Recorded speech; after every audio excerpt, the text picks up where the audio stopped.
চট্টগ্রাম চীন রুটে সরাসরি কন্টেইনারবাহী জাহাজ চলাচল শুরু হয়েছে। সুইজারল্যান্ড ভিত্তিক মেডিটেরিয়ান শিপিং কোম্পানি বা এমএসসির পরিচালনায় এই রুটের প্রথম জাহাজ এমএসসি কাইমিয়া মঙ্গলবার চট্টগ্রাম বন্দর ছেড়ে গেছে। যাত্রাপথে সিঙ্গাপুর থেকে কন্টেইনার নিয়ে সেটি হংকং পৌঁছাবে। এমএসসি সূত্র জানায়, হংকং বন্দর থেকে শুরু হয়ে চীনের ইয়ানতিন ও সেকু বন্দরে কন্টেইনার পণ্য বোঝাই করবে এই সেবার আওতায় পরিচালিত জাহাজগুলো। এরপর সিঙ্গাপুর ও মালয়েশিয়ার বন্দরে থেকে আরও কন্টেইনার বোঝাই করে চট্টগ্রামে ফিরবে এসব জাহাজ। একইভাবে চট্টগ্রাম থেকে এসব বন্দর হয়ে চীনে যাবে। বেঙ্গল এক্সপ্রেস নামের নতুন এই পরিষেবায় শুরুতে 4টি জাহাজ যুক্ত হলেও শীঘ্রই আরও 2টি জাহাজ যুক্ত হবে।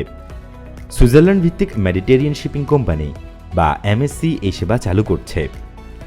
চীন থেকে পণ্য নিয়ে সপ্তাহে 1টি করে জাহাজ চট্টগ্রাম বন্দর জেটিতে ভিড়বে। প্রথম জাহাজ এমএসসি কাইমিয়া আমদানি পণ্যভর্তি 439 একক রপ্তানি কন্টেইনার নিয়ে খালি কন্টেইনার সহ মোট 1292 কন্টেইনার নিয়ে চট্টগ্রাম ছেড়ে যায়। জাহাজের অবস্থান শনাক্তকারী ওয়েবসাইট ম্যারিন ট্রাফিকের তথ্য বলছে, চট্টগ্রাম বন্দর থেকে এমএসসি কাইমিয়া বিকাল 5:30টায় চট্টগ্রাম বন্দর ছেড়ে যায়। এটি আগামী 28 মে সিঙ্গাপুর বন্দরে পৌঁছাবে। এমএসসি জানাচ্ছে, নতুন রুটে 12 থেকে 13 দিনেই চীন থেকে কয়েকটি বন্দর ঘুরে জাহাজ করে পণ্য চট্টগ্রামে আসবে। অন্যান্য জাহাজ ট্রান্সশিপমেন্ট বন্দরে পণ্য ওঠানামা করে চট্টগ্রাম বন্দরে আসতে সময় লাগে প্রায় 25 দিন। এই পরিষেবার মাধ্যমে বাংলাদেশের আমদানিকারকদের সময় বাঁচবে প্রায় 13 দিন। নতুন পরিষেবার আওতায় জাহাজগুলো ট্রান্সশিপমেন্ট বন্দরে পণ্য নামাবে না, কিছু কন্টেইনার উঠাবে।